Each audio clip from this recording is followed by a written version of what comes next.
dia, bom dia, bom dia, bom dia. Medo do novo e o fluxo financeiro. Será que você alguma vez já identificou este tipo de conflito na sua vida? Uma coisa é fato. Uma coisa é fato. Se você é um descendente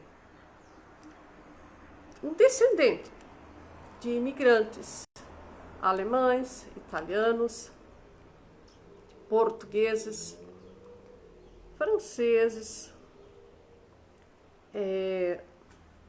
se você carrega em suas células, e a ciência nos prova isso, de que nós carregamos células, memórias inconscientes no nosso DNA, de no mínimo 7 gerações. E se você é um descendente de imigrantes de algum outro país, ou também, se você é um descendente de uma história transgeracional, quando eu uso a palavra transgeracional, estou falando de gerações anteriores que se arriscaram, mesmo diante da incerteza. Se você... Agora lembrei de mais uma coisa. Se você é descendente de empreendedores, pai, avô, bisavô, que foram empreendedores, que empreenderam e tiveram sucesso ou não numa empresa, numa compra de terras, compra de território, enfim, empreendedorismo. O que precisa para ser um empreendedor? Eu até já fiz muitos treinamentos aqui no Brasil com o Sebrae. No Brasil, o Sebrae, ele dá muito treinamento para empreendedorismo, empreendedores. E, pelo que a gente aprende lá, você só pode dar passos se você tiver 100% de certeza que vai dar certo. E eu não estou dizendo que você deve dar passos se você não tiver certeza. Porém, uma coisa é fato, se os empreendedores, todos os grandes empreendedores, líderes mundiais, se eles tivessem dado passos, somente se eles tivessem 100% de certeza que esses passos que eles estavam dando eram 100% de certeza que ia dar certo, será que você existiria? Será que essa empresa teria existido? Será que os imigrantes alemães, italianos, franceses, poloneses, ucranianos, será que eles teriam chegado aqui no Brasil?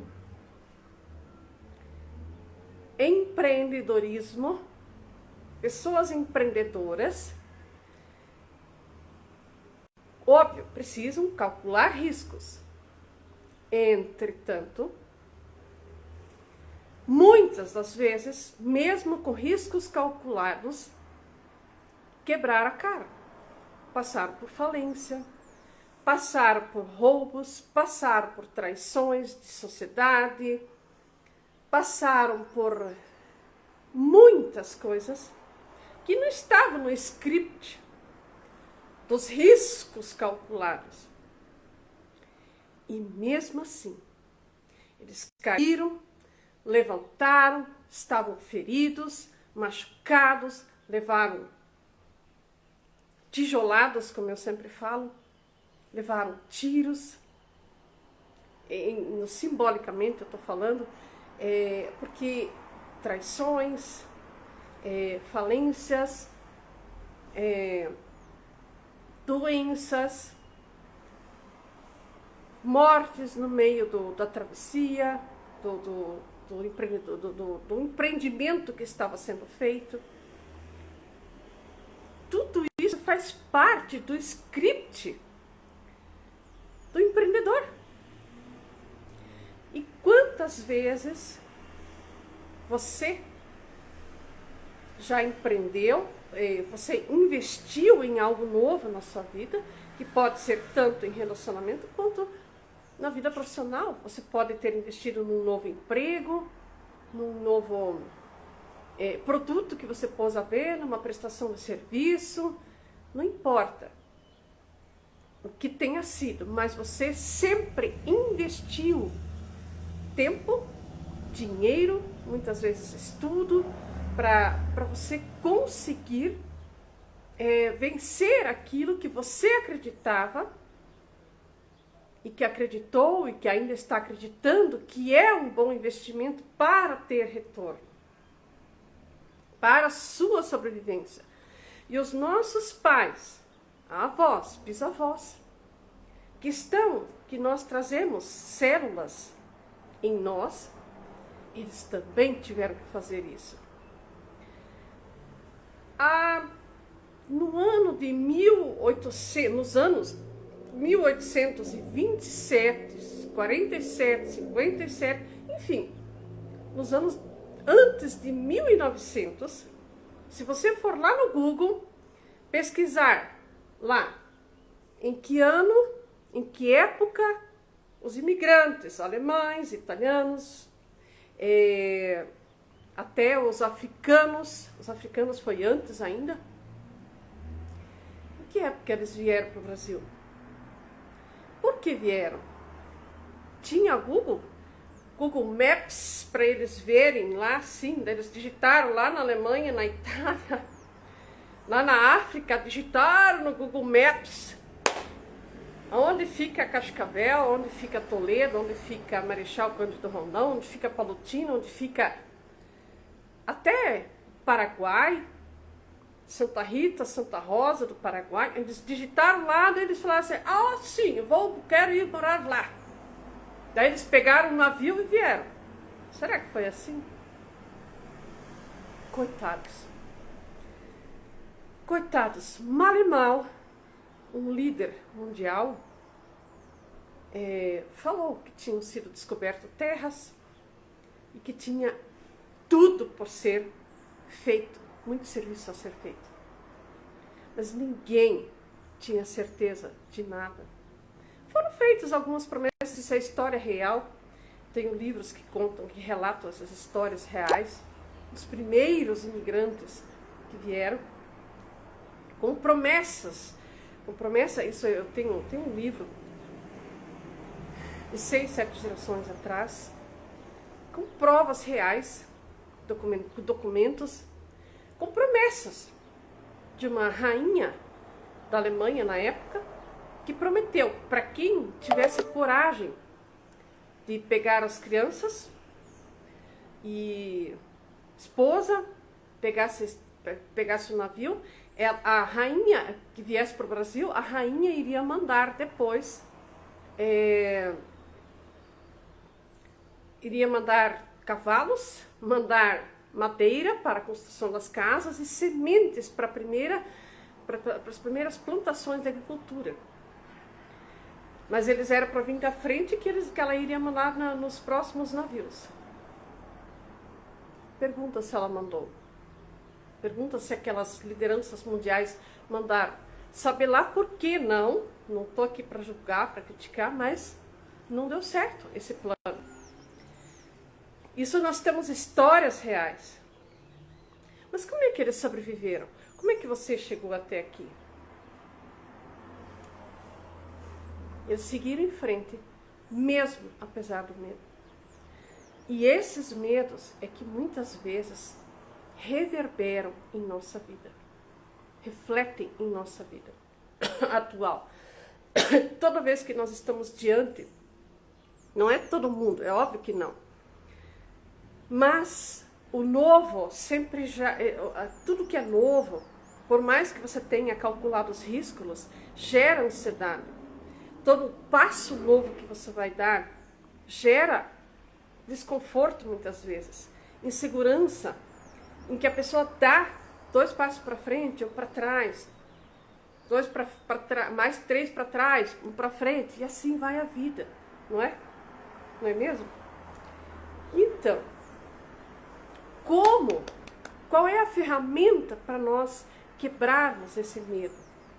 Qual é o recurso que nós precisamos usar e olhar para conseguirmos enfrentar esse medo e dar passos adiante? Honrar aquela falta de incertezas que os nossos antepassados tiveram, é nós tomarmos essa coragem, tomarmos inclusive o medo, inclusive as incertezas, dizer sim, foi assim. Mesmo assim, eu vou para frente. Eu vou, lógico, você precisa calcular, sentir, fazer uma análise do passo que você está dando. Mas é preciso seguir em frente. É preciso dizer sim para a coragem que vem do masculino, para a coragem que muitas mulheres tiveram que usar para defender as suas crias, o seu clã, porque estavam sozinhas, estavam viúvas, ou, sei lá, marido que abandonou o barco. Então, se você hoje anda passando por angústia, ansiedade, medo, incertezas, respire. Respire.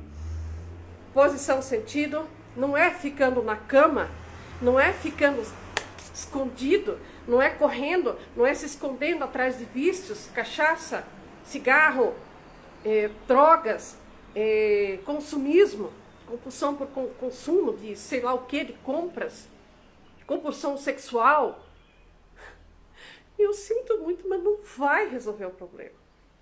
Pode, cada um, né, usa o que quiser, mas apenas o enfrentamento do monstro chamado medo, posição sentido, inspire e expire, diga sim para ele, sim, você faz parte, sim, medo, você faz parte, sim, medo, sim, angústia, sim, ansiedade, eu sei, ok, você faz parte.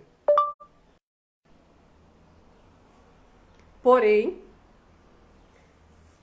me dá licença, pode ficar aí, mas me dá licença um pouquinho que eu preciso seguir em frente. Eu tenho um monte de tarefas para fazer, bastante coisas por resolver. Essa é uma dinâmica de cura, é dizer sim para o que foi, sim para o medo, sim para a ansiedade, sim para a angústia. Diga assim, convide ela para entrar, para esses sintomas entrar na sua casa. Diga, pode falar assim, pode se acomodar aí, pode ficar sentado, fique à vontade, hein? Só me dá licença um pouquinho, que eu preciso resolver tal coisa. Eu preciso, depois a gente conversa, pode ficar aí, fique à vontade. Por quê? Quando nós negamos, fechamos olhos e ouvidos para aquilo que está gritando para ser visto, sinto muito, mas o bloqueio vai continuar. Então, o nosso tema do mês de agosto, desbloqueio do fluxo financeiro. E hoje estou falando do medo do novo. Esse é o recadinho de hoje. Gratidão aqui, Paula, gratidão Miro, gratidão Cecílio, gratidão Valquíria, gratidão a Laís Tavares. Gratidão por me permitirem fazer parte da sua vida, que seja por alguns minutos. Gratidão por me permitirem fazer parte do transbordo, do compartilhar de algumas coisas que eu andei aprendendo. Não sou a dona da verdade, nem quero ser. Mas eu amo compartilhar aquilo que eu sinto que faz sentido, apesar do medo, apesar da angústia, apesar das incertezas. Mas eu tenho certezas baseadas no Bert Hellinger, Dr. Hammer, William Reich, Freud, Jung e tantos mestres, líderes, sábios mundiais que já existiram muito antes de mim e que eu tenho provas reais de como isso tudo funciona, de que o nosso resultado externo é apenas o reflexo do nosso mundo interno. Beijo no seu coração.